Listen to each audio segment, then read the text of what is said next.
ਅੱਛਾ ਆ ਇੱਕ ਹੋਰ ਜਿਹੜਾ ਇੱਥੇ ਇੰਡੀਆ ਤੋਂ ਆਇਆ ਹੋਇਆ ਮੇਰੇ ਨਾਲ ਇਹਨਾਂ ਦੇ ਨਾਲ ਵੀ ਅਸੀਂ ਗੱਲ ਕਰਦੇ ਹਾਂ। ਹਾਂਜੀ ਤੁਸੀਂ ਦੱਸੋ ਜੀ ਤੁਹਾਨੂੰ ਕੀ ਨਾਂ ਤੁਹਾਡਾ ਤੇ ਕਿਹਦਾ ਲੱਗਿਆ ਤੁਹਾਨੂੰ ਇੱਥੇ ਆ ਕੇ? ਮੇਰਾ ਨਾਮ ਪ੍ਰਭਸ਼ਰਨ ਸਿੰਘ ਹੈ ਤੇ ਬਹੁਤ ਵਧੀਆ ਲੱਗਿਆ।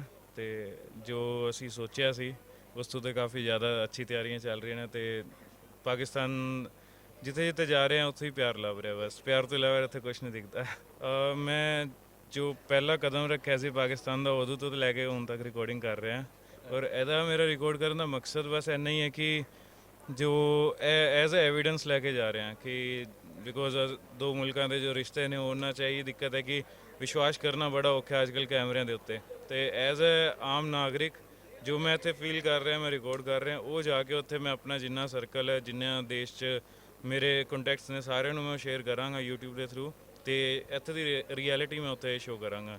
ਸੋ ਤਾਂ ਕਿ ਜੋ ਯੂਥ ਐਤਕੀ ਨਹੀਂ ਆ ਰਿਹਾ ਜਾਂ ਕਿਸੇ ਨੂੰ ਥੋੜ੍ਹਾ ਡਰ ਲੱਗਦਾ ਹੈ, ਮਨ 'ਚ ਕੋਈ ਕੁਐਸਚਨ ਹੋਏਗਾ, ਉਹ ਸਾਰੇ ਕੁਐਸਚਨ ਉਹਨਾਂ ਦੇ ਕਲੀਅਰ ਹੋਣਗੇ। ਸੋ ਮੈਂ ਕਾਫੀ ਬਰੀਫਲੀ ਇੱਕ ਇੱਕ ਚੀਜ਼ ਇੱਥੇ ਡਿਫਾਈਨ ਕਰ ਰਿਹਾ, ਕਿੱਦਾਂ ਸਾਡੀ ਸਿਕਿਉਰਿਟੀ ਦਾ ਖਿਆਲ ਰੱਖ ਰਹੇ ਨੇ, ਕਿੱਦਾਂ ਅਸੀਂ ਸਫ਼ਰ ਕਰ ਰਹੇ ਹਾਂ ਅਤੇ ਕਿੱਦਾਂ ਅੱਜ ਦੀ ਤਿਆਰੀਆਂ ਚੱਲ ਰਹੀਆਂ ਨੇ। ਹਰ ਚੀਜ਼ ਦਾ ਅਸੀਂ ਬਿਲਕੁਲ ਬਾਰੀਕੀ ਨਾਲ ਰਿਕਾਰਡ ਕਰਕੇ ਇੱਕ ਕਾਈਂਡ ਆਫ ਡਾਕੂਮੈਂਟਰੀ ਵਲੌਗ ਪੂਰਾ ਕ੍ਰੀਏਟ ਕਰ ਰਿਹਾ ਮੈਂ, ਤਾਂ ਕਿ ਚੰਗੀ ਤਰ੍ਹਾਂ ਦੇਖ ਸਕਣ।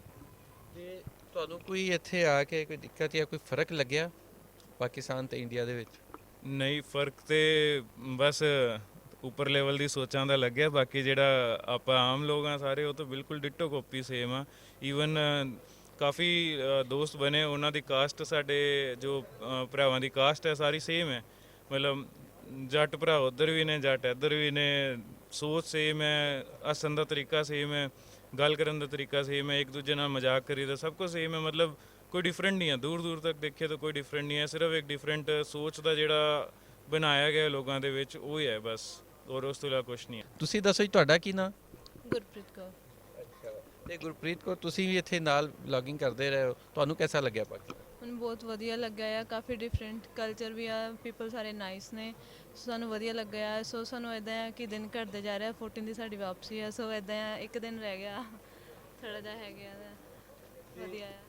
ਕੀ ਲੱਗਿਆ ਤੁਹਾਨੂੰ ਪਾਕਿਸਤਾਨ ਨੂੰ ਦੇਖ ਕੇ ਇੱਥੇ ਕਿ ਪਾਕਿਸਤਾਨ ਦੇ ਵਿੱਚ ਇੱਕ ਤੇ ਦੁਨੀਆ ਦੇ ਵਿੱਚ ਇੱਕ ਮੈਨੂਪਲੇਟ ਕੀਤਾ ਜਾਂਦਾ ਪਾਕਿਸਤਾਨ ਦਾ ਵਿਜ਼ਨ, ਤੇ ਇੱਕ ਜਿਹੜਾ ਇਮੇਜ ਇੱਥੇ ਤੁਸੀਂ ਆਪ ਆ ਕੇ ਦੇਖਿਆ, ਤੁਹਾਨੂੰ ਕਿਹਦਾ ਲੱਗਿਆ? ਨਹੀਂ, ਇਹ ਟੋਟਲੀ ਇੱਦਾਂ ਆ ਕਿ ਮਿਸਅੰਡਰਸਟੈਂਡਿੰਗ ਆ, ਸਾਰਿਆਂ ਦੀ ਆਪੋ ਆਪਣੇ ਮਾਈਂਡ ਆ। ਜਦੋਂ ਤੱਕ ਅਸੀਂ ਕਿਸੇ ਨੂੰ ਮਿਲਦੇ ਨਹੀਂ ਅਸੀਂ ਜੱਜ ਨਹੀਂ ਕਰ ਸਕਦੇਗੇ। ਸੋ ਉਹ ਆਉਣ ਤੋਂ ਪਹਿਲਾਂ ਸਾਨੂੰ ਵੀ ਇੱਦਾਂ ਸੀ ਕਿ 50-50 ਸੀ ਕਿ ਇੱਦਾਂ ਹੋ ਸਕਦਾ। ਅੱਛਾ, ਥੋੜ੍ਹਾ ਫੀਅਰ ਵੀ ਸੀਗਾ ਕਿ ਪ੍ਰੋਟੈਕਸ਼ਨ ਨੂੰ ਲੈ ਕੇ, ਸਿਕਿਉਰਿਟੀ ਨੂੰ ਲੈ ਕੇ, ਬਟ ਜਦੋਂ ਐਂਟਰੀ ਕੀਤੀ ਸਾਰਾ ਕੁਝ ਸੇਮ ਸੀ। ਇੱਦਾਂ ਲੱਗ ਹੀ ਨਹੀਂ ਰਿਹਾ ਕਿ ਅਸੀਂ ਹੈਗੇ ਇੱਦਾਂ ਆ ਕਿ ਇੰਡੀਆ ਵਾਂਗੂ ਹੀ ਆ ਸਾਨੂੰ। ਸੋ ਹੁਣ ਅਸੀਂ ਇੰਨਾ ਕੰਫਰਟੇਬਲ ਇੰਡੀਆ 'ਚ ਨਹੀਂ, ਅਸੀਂ ਇੱਥੇ 4 ਵਜੇ ਉੱਠ ਕੇ ਵੀ ਜੇ ਜਾਈਦਾ ਆ, ਭਾਵੇਂ ਇੱਥੇ ਸਾਰੇ ਮਤਲਬ ਲੇਡੀਜ਼ ਇੰਨੀਆਂ ਨਹੀਂ ਹੁੰਦੀਆਂ ਕਿ ਜੇ ਜੈਂਟਸ ਵਿੱਚੋਂ ਵੀ ਜਾਈਦਾ ਹੈ, ਬਿਲਕੁਲ ਸਿਕਿਉਰਿਟੀ ਹੈ, ਬਿਲਕੁਲ ਫੀਲ ਹੀ ਨਹੀਂ ਹੁੰਦਾ ਕਿ ਅੱਛਾ ਅਸੀਂ ਇਨਸਿਕਿਉਰ ਹਾਂ। ਸੋ ਇੰਡੀਆ ਥੋੜ੍ਹਾ ਹੈਗਾ ਹੈ, ਬਟ ਇੱਥੇ ਬਿਲਕੁਲ ਹੀ ਬਹੁਤ ਵਧੀਆ ਆ ਸਾਰਿਆਂ ਦਾ ਨੇਚਰ। ਅੱਛਾ ਤੇ ਤੁਸੀਂ ਆਪ ਜਿਹੜੇ ਉੱਥੇ ਵਲੌਗ ਬਣਾਉਂਦੇ ਹੋ ਉਹ ਪੰਜਾਬੀ 'ਚ ਬਣਾਉਂਦੇ ਹੋ?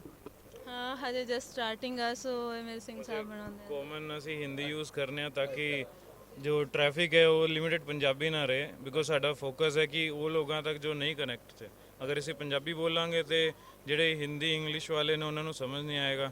ਸੋ ਮੈਸੇਜ ਅਸੀਂ ਉਹਨਾਂ ਨੂੰ ਹੀ ਦੇਣਾ ਬੇਸਿਕਲੀ ਸਾਰਾ।